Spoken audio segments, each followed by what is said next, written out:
Hey guys, how's it going? Hope you're doing well. My name is Crown, and today I'm going to read you some very interesting stories that I hope that you're gonna love. And now, without further ado, let's go!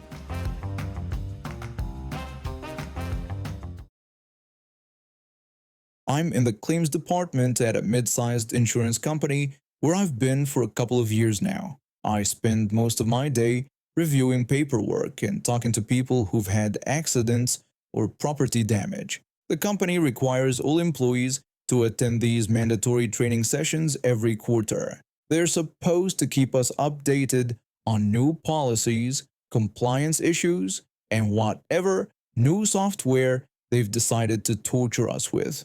Honestly, most of us just see them as a day away from our regular work, but they're usually mind-numbingly boring. This training was about new data protection regulations, 8 hours of slides about encryption, password policies, and legal compliance. The kind of stuff that makes your eyes glaze over after the first 30 minutes. They crammed about 20 of us into this tiny conference room that barely had enough space for the tables and chairs. The air conditioning was struggling, and by 10 in the morning it already felt stuffy. The only good thing about the whole setup was this big glass bowl sitting on the side table near the front of the room. It was filled to the brim with chocolate candies, fun-sized candy bars, chocolate kisses, some of those little wrapped caramels. Someone from Human Resources had probably picked it up from the bulk store, thinking it would make the session more bearable. I have this habit when I'm bored or stressed. I snack. I know it's not the healthiest coping mechanism, but sitting through presentations about database security protocols for hours on end definitely qualifies as stressful. Plus, the chocolates were just sitting there practically begging to be eaten. The morning session dragged on forever. The trainer, some consultant they'd hired, had this monotone voice that could put an insomniac to sleep. I found myself getting up every 20 minutes or so to grab a few pieces of chocolate. It helped me focus, or at least gave me something to do with my hands while I pretended to pay attention. I didn't think anyone was really paying attention to my trips to the candy bowl. Most people were either taking notes, checking their phones when the trainer wasn't looking, or staring out the window. The woman sitting next to me kept tapping her pen against her notebook in this incredibly annoying rhythm. The guy across from me was definitely playing some kind of game on his phone under the table. Around 11:30, during a dry section about password complexity requirements, I got up again to grab a few more pieces of chocolate. I was trying to be quiet about unwrapping a small chocolate bar when this woman I'd never seen before turned around in her chair and looked directly at me. She worked in a different department, I think maybe accounting or human resources. I'd seen her in the hallways before, but we'd never actually spoken. She was probably in her 40s, always wore business suits that looked more expensive than anything in my closet, and had this way of carrying herself that screamed middle management. She looked me up and down, then looked at the chocolates in my hand, then back at my face. Then she made a loud comment asking how many chocolates I was planning to eat. Her tone was judgmental and she said it loud enough for half the room to hear. The room went quiet. Even the trainer paused mid-sentence to see what was happening. I felt my face turn red and my stomach drop. Everyone was looking at me now, and I was just standing there holding 2 fun-sized chocolate bars, like some kind of criminal caught in the act. I honestly didn't know what to say. I mean, what do you say to that? Was I supposed to apologize for eating free candy? Explain my snacking habits to a room full of co-workers? The whole thing was so humiliating and completely uncalled for. I was about to mumble some kind of apology when this older guy from the facilities department spoke up. I'd seen him around the building for years but never really talked to him. He always seemed nice enough, the kind of person who held elevators for people and said good morning in the hallways. He told everyone that his grandfather had lived to be 95 years old. His voice was calm and matter-of-fact. The woman looked confused and slightly annoyed that someone else was talking. She asked if his grandfather had lived that long by eating chocolates, her tone sarcastic. The older guy smiled and delivered the perfect response. He said no, his grandfather had lived that long by minding his own business. The silence that followed was beautiful. You could practically hear everyone in the room processing what just happened. A few people tried to hide their smiles. Someone in the back let out a small snort of laughter. The woman's face went through about 3 different shades of red before she turned back around in her chair without saying another word. The trainer cleared his throat and went back to his presentation about secure file sharing protocols. I quietly returned to my seat with my chocolates. The older guy caught my eye and gave me a small nod and a wink. For the rest of the training session, I continued to get up and grab chocolates whenever I wanted them. Nobody said a word about it. The woman kept her eyes glued to her notebook and didn't look in my direction again for the entire day. Every time I unwrapped a piece of candy, I made sure to do it just a little bit louder than necessary.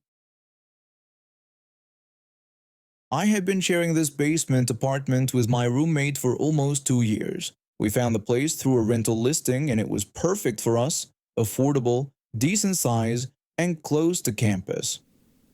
The owner was this older guy who lived out of state and rarely bothered us. We paid our rent on time, kept the place clean, and never caused any trouble. My roommate and I both worked part-time jobs while going to school. I was studying business management and working at a campus bookstore, while my roommate was in computer science and did some freelance web design. We had gotten comfortable in our routine and were planning to stay there until we graduated.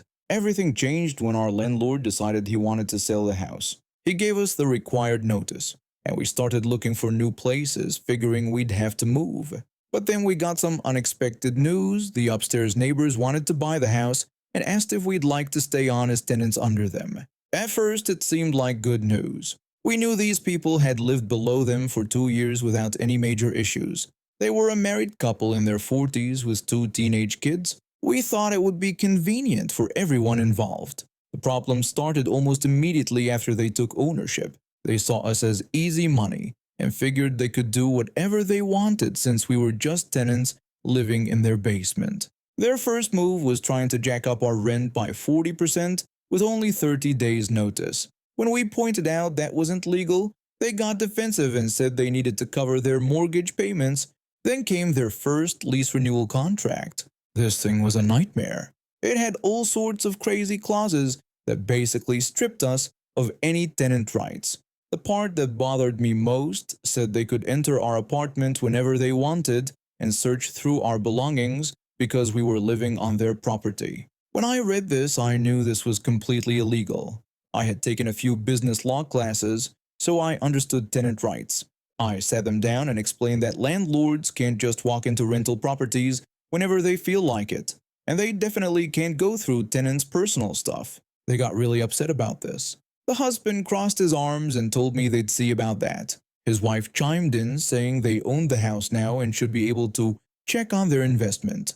I explained that while they owned the house, tenants still had legal rights once they rented it out.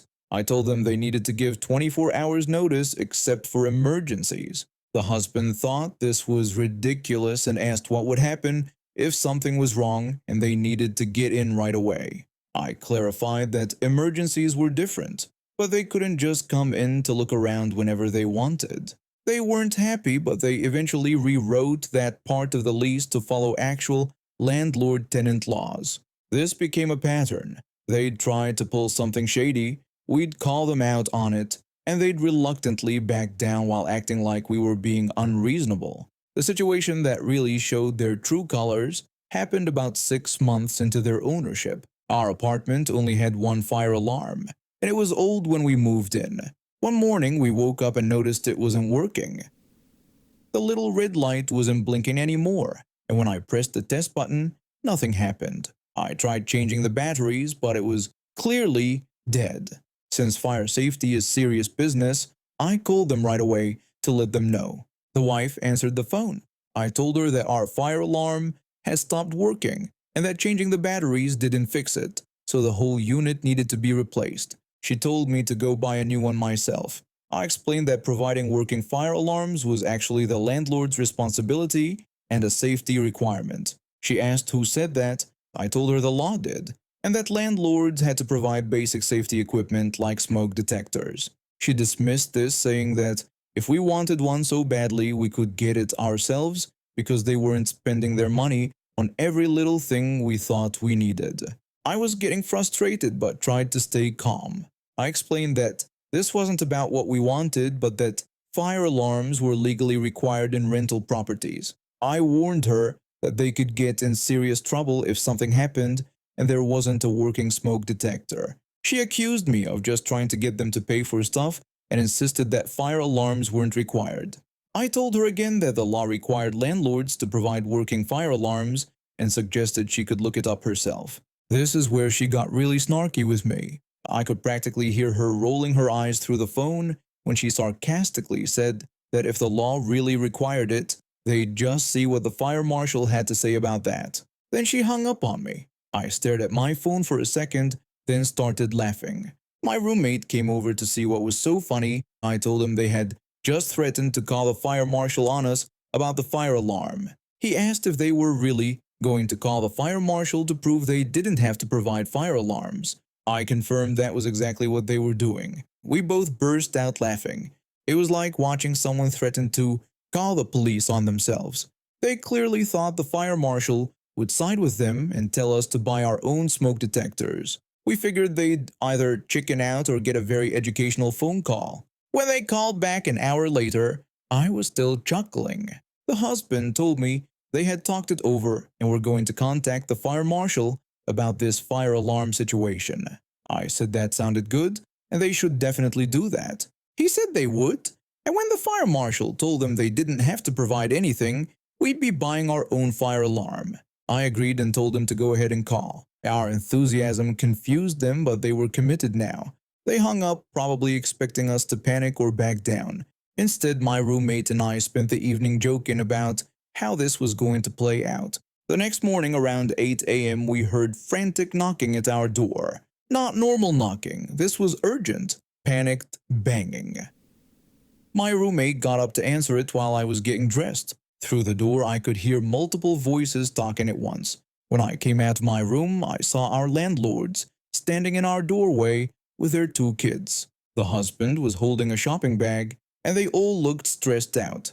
The husband said they needed to come in right now because it was an emergency. I asked what kind of emergency it was. The wife said they had to install fire alarms immediately. Today, right now. She was talking really fast and kept looking around nervously. The husband opened the bag and showed us what must have been 6 or 7 brand new smoke detectors. He asked if they could please come in, acknowledging they knew they were supposed to give us notice, but this really couldn't wait. My roommate and I exchanged looks. We were both trying not to laugh. My roommate said sure and asked if everything was okay. The wife said everything was fine, but they just needed to get these installed right away.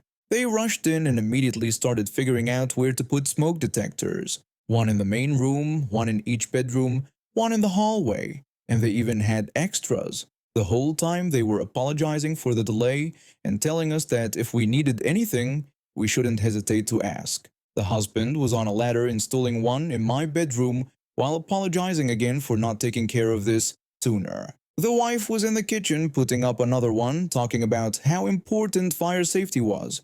Their teenage kids just stood there looking embarrassed by their parents' panicked behavior. The whole installation took about an hour. They tested every single alarm twice, replaced all the batteries with fresh ones, and left us the extras just in case. Before they left, they apologized one more time and reminded us to call them immediately if we needed anything else. After they left, my roommate and I finally let ourselves laugh properly. Whatever conversation they had with the fire marshal must have been quite the wake-up call. I've been working cattle since I was 12, so I know these animals inside and out. Most importantly, I know how dangerous they can be, especially our prize breeding bull, Thunder. Thunder is a 2,000-pound Angus bull with a temperament that matches his size.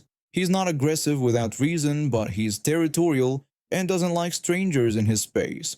I've seen him charge a tractor that got too close to his favorite spot under the oak tree. The fence around his pasture is reinforced steel, and there are warning signs posted every 20 feet. Any visitor gets a strict lecture about staying away from that particular area. So when my distant cousin decided to visit with her 2 kids, I gave her the same safety talk I give everyone. She's my dad's cousin's daughter, and we'd only met a handful of times at family reunions. She always struck me as someone who thought she knew better than everyone else. but I figured she'd at least listen when it came to her kids' safety.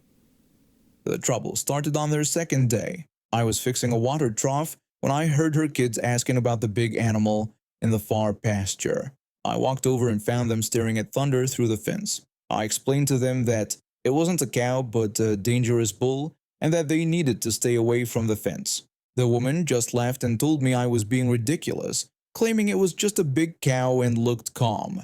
I tried to be more serious, explaining that Thunder was a breeding bull weighing over 2,000 pounds and was very territorial. I pointed to the reinforced fence and told her it was there for a good reason. She rolled her eyes and started filling her kids' heads with stories about people in Spain running with bulls during festivals. She told them that people do this all the time in other countries and aren't scared of a little bull. The way she was talking, I could tell she was building up to something stupid. I tried explaining that those were trained matadors with years of experience, and even they get hurt all the time. I emphasized that this wasn't a game and that Thunder had already sent 2 ranch hands to the hospital in the past 5 years. She accused me of being dramatic and bet that I'd never even been close to Thunder myself. I knew she was going to be a problem. I tried explaining that I work with Thunder regularly, but only with proper safety equipment and never alone. She wasn't listening. Instead, she kept filling her kids' heads with stories about how brave people face down bulls. The next morning I was in the barn when I heard screaming. Not the good kind of excited screaming, but the kind that makes your blood run cold.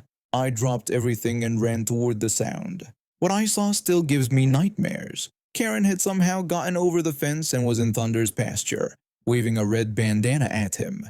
Her kids were standing at the fence crying and begging her to come back. Thunder was about 50 yards away, pawing the ground and snorting. His head was lowered, which anyone who knows cattle will tell you is a very bad sign.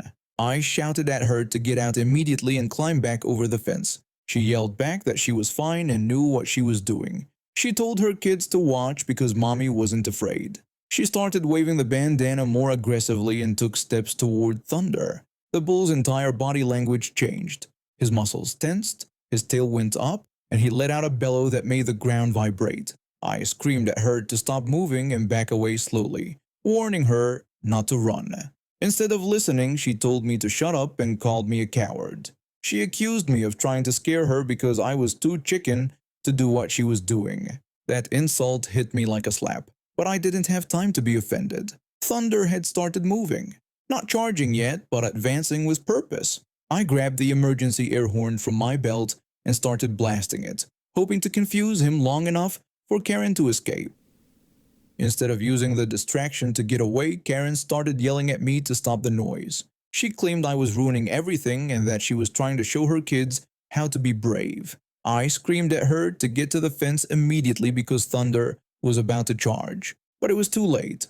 Thunder had made his decision. 2,000 pounds of muscle and bone launched forward like a freight train. Karen finally seemed to understand the danger, but instead of moving toward the fence, she panicked and ran toward the center of the pasture. I kept blasting the air horn and shouting, but there was nothing I could do from outside the fence. Thunder caught up to her in seconds. He didn't gore her with his horns, but he knocked her down and trampled her. The sound of the impact will haunt me forever. I called 911 while vaulting over the fence with a cattle prod. Thunder had backed off after knocking her down, but he was still agitated and pacing nearby. I managed to drive him to the far end of the pasture while the paramedics worked on Karen. She was conscious but in bad shape.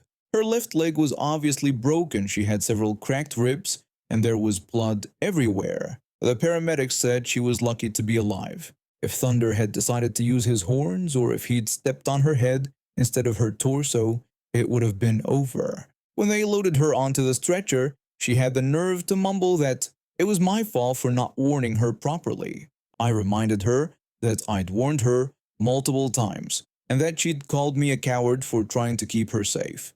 Her kids rode with her to the hospital. I called their father, who drove down from Oklahoma that same day. When he arrived and heard what happened, he was furious with his wife, not me. He apologized repeatedly and promised to pay for any damages to my property. Karen spent 2 weeks in the hospital and needed surgery to repair her leg. The doctor said she'd walk with a limp for the rest of her life. When she finally got out, her husband told me they were getting divorced. This wasn't the first time she'd done something recklessly stupid that put their kids in danger. The whole family stopped speaking to Karen after word got around about what happened. Even her own parents sided with me, saying she should have listened to someone who knew about cattle. Thunder, meanwhile, went back to his normal routine like nothing happened. The vet checked him over and said he was fine. I added more warning signs to his fence and installed security cameras just in case any other entitled relatives decide to visit. 6 months later, Karen tried to sue me for not having adequate safety measures. Her lawyer took one look at the photos of all the warning signs, the reinforced fence, and the security footage of her climbing over it despite clear warnings, and dropped her case immediately. She never apologized, never thanked me for potentially saving her life, and never acknowledged that her kids could have been traumatized watching their mother get trampled to death. I'm 21 and live with my boyfriend, who's 22. We've been together for 3 years and moved in together about 8 months ago. It's our first place together, and we were really excited about having our own space. My boyfriend's family has always been pretty close, maybe too close. His younger sister is 17 and still lives at home with their dad.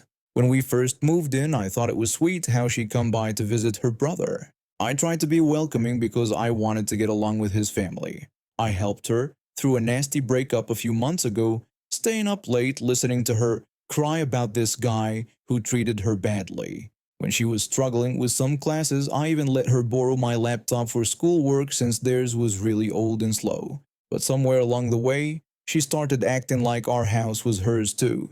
She'd show up whenever she wanted, go through our fridge, use our bathroom, and just make herself at home. My boyfriend didn't seem to mind much, saying that's just how his family was. I tried to be patient because I didn't want to cause problems between him and his sister. The breaking point came last Thursday night. I had just bought a 24-pack of drinks from the store, planning to have some friends over the weekend. My boyfriend and I had one each that evening and put the rest in the fridge drawer where we keep our alcohol. We went to bed around 11 that night. We'd forgotten to lock the front door, which wasn't unusual since our landlord had lost the keys and we could only lock it from the inside when we were home. We've been meaning to get a new door handle but hadn't gotten around to it yet. Around 11:30 p.m., I heard the front door open and close. It woke my boyfriend up too. We heard footsteps in the house and then his sister calling out to see if we were awake. My boyfriend got up to see what she wanted. I could hear them talking in the living room. She asked if she could grab a beer from our fridge. He told her no because it was late and we were trying to sleep and that she needed to go home.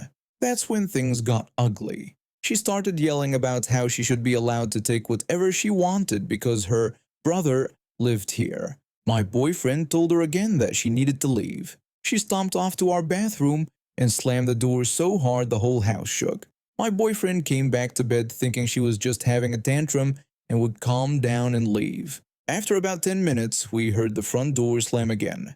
He got up to lock it, and we went back to sleep. The next morning, I was putting away groceries when I opened the fridge drawer where we kept our drinks. It was completely empty. 22 bottles gone. I asked my boyfriend if he had moved the drink somewhere else.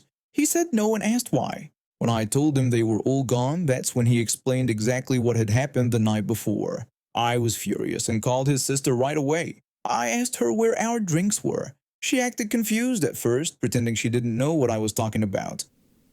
When I pressed her, telling her not to play dumb and explaining that the 22 bottles from our fridge were gone, she came up with some story about how she had used our bathroom and her friend must have come inside and taken them while she was in there. I knew she was lying immediately. Our front door is warped and won't close unless you slam it really hard. My boyfriend only heard it slam once after he went back to bed. If it had been open long enough for someone to go through our fridge and take 22 bottles, our cat would have definitely run outside. That cat bolts for the door any chance he gets. I told her that wasn't what happened and that she knew it. She insisted she was telling the truth. I pointed out that even if her story were real, which it wasn't, she'd still be letting her friends steal from us, making her just as responsible. That's when she really lost it. She started screaming at me, calling me a control freak and saying I thought I could tell her what to do just because I was sleeping with her brother. I reminded her that this was my house too and that I paid rent there, so she couldn't just take whatever she wanted. But she kept going, telling me I wasn't even family and that I was just some girl who wouldn't last anyway. She said her brother was way more fun before I came along and started controlling everything he did. That last part really got to me. I've been nothing but supportive of her, helped her through tough times, let her use my things, and this was how she repaid me. I told her fine. If I wasn't family, then she didn't get to use family privileges anymore. Then I hung up. I drove straight to her dad's house. He was working in his garage when I got there. I told him I needed to talk to him about his daughter, explaining how she had come into our house the night before and stolen our drinks. I mentioned that when I confronted her about it, she had told me I wasn't family anymore. He asked if she really said that, seeming surprised. I said yes and explained that I was there to get my laptop back since if I wasn't family, she didn't get to use my things for schoolwork anymore. He said that was completely fair and apologized for how she'd been acting. He went inside to get my laptop and told me he would talk to her about respecting other people's homes and property. By the time I got home, my phone was blowing up with angry texts from his sister. She was calling me every name in the book and demanding that my boyfriend choose between her and me. She sent him messages saying he was dead to her and that I was ruining their family. The drama continued for days. She kept sending long angry messages, especially late at night. She told my boyfriend he never stuck up for her and always took my side, which was ridiculous since this was literally the first time we'd ever had a fight. She accused me of making family gatherings awkward and changing her brother into a different person. Their mom actually agreed that I had changed him, but said it was for the better. She told me privately that he seemed happier and more responsible since we'd been together. The sister kept escalating things, trying to turn other family members against me. She told anyone who would listen that I was controlling and manipulative, but most of them could see through her act. They knew she had a history of causing drama when she didn't get her way. A week later, we finally got our new door handle installed. It felt so good to actually be able to lock our house and know our things were safe. The sister tried one more time to just walk in like usual, but found the door locked. She stood outside banging on it for 5 minutes before finally leaving. My boyfriend and I were watching through the window. I told him the problem was solved. He said he took him so long to see how entitled she was being. I reminded him that his family was important to him, and I understood why he didn't want to rock the boat. But he agreed that she had crossed the line and that this was our home, not hers. The sister eventually stopped trying to come over uninvited, though she continued sending nasty messages for a few more weeks. She told everyone who would listen that we had kicked her out of the family, conveniently leaving out the part where she had stolen from us and disrespected our home. Most of the family saw right through her victim act. Her dad was especially embarrassed by her behavior and made her apologize, though it was clearly forced and she didn't mean it. Now our house actually feels like our home, and I don't have to worry about someone just barging in and taking our stuff whenever they feel like it. Some background about me: I'm a single mom of 3 kids, and my youngest just turned 4. I work full-time as a nurse, which means long shifts and not much time for myself. Between work stress, raising 3 kids alone, and hitting my mid-40s, my body isn't what it used to be. I've been dealing with perimenopause for the past year. Hot flashes, mood swings, weight gain around my middle, the whole package. I've accepted that my body has changed, and I'm okay with it.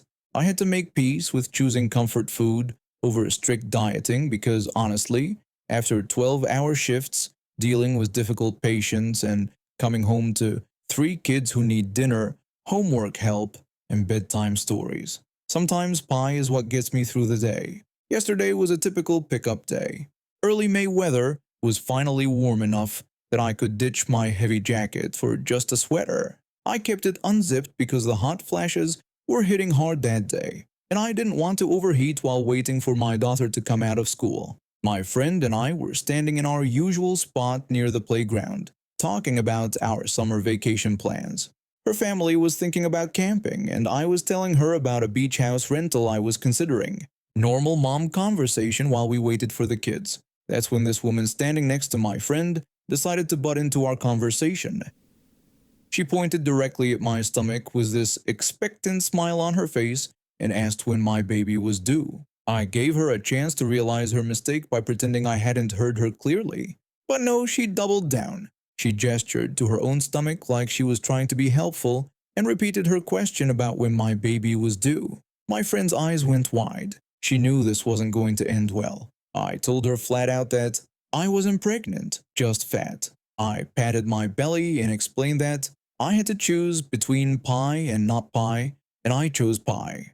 Her smile completely disappeared, and my friend was trying so hard not to laugh that she started coughing. Karen started panicking and stammered out an apology, saying she shouldn't have said that. I agreed with her that she probably shouldn't have. Then she tried to backtrack by saying she really put her foot in her mouth and should know better because she was fat too. This woman was easily 40 pounds heavier than me and trying to make herself feel better by insulting herself. I told her that yes, she did put her foot in her mouth and yes, she should know better. I kept my face completely blank because I wanted her to sit with the discomfort of what she'd done. I pointed out that perhaps it would be best not to comment on other people's bodies, and that I was always surprised when women didn't understand that. I turned back to my friend and started talking about the beach house again, like nothing happened. But Karen wasn't done yet. She tried to make me feel bad by saying that she had apologized, and I didn't need to be so rude about it. Instead of just accepting that she'd made a mistake and walking away, she decided that I was the problem for not graciously accepting her apology. I asked her how I was being rude when she was the one who walked up to a stranger and asked about their pregnancy. She claimed she was just trying to be friendly and that I could have just said no nicely. My friend stepped in at this point and told Karen that I didn't owe her niceness when she commented on my body without being asked. Karen got defensive and said that some people just can't take a compliment. I pointed out that calling someone fat wasn't exactly a compliment. She tried to argue that she hadn't called me fat, just asked about my baby. I explained that asking about a pregnancy meant she thought I looked pregnant, which meant she thought I looked fat. She was getting frustrated now because her logic wasn't working. She told me that she was just trying to be nice and that it was her mistake for talking to someone who clearly had issues. I replied that the only issue here was that she thought it was appropriate to comment on strangers' bodies and then get mad when they didn't thank her for it. Other parents were starting to notice the commotion. Karen looked around and realized people were watching. She huffed that she hoped I enjoyed my pie like it was some kind of devastating insult. I laughed and told her I would, thanks for asking. She stomped off to another part of the pickup area. My friend shook her head and said she couldn't believe Karen had tried to make me the villain in that story. I explained that some people think apologizing means you have to forgive them immediately and pretend nothing happened. 10 minutes later, when the kids started coming out, my daughter ran up to me with a big smile and I gave her a hug. When we were walking to the car, I noticed Karen struggling with her own kid who was having a complete meltdown about something. Her son was throwing himself on the ground screaming and she was trying to pick him up while juggling his backpack and lunchbox. I walked right past them without offering to help. Normally, I would have asked if she needed a hand because I know how hard it is managing kids alone. But after her attitude, she could figure it out herself. When we drove away, I saw her in my rearview mirror, still trying to get her screaming kid off the ground, while other parents walked by pretending not to notice. And now we have reached the end of today's stories. Thank you for watching, and see you next time.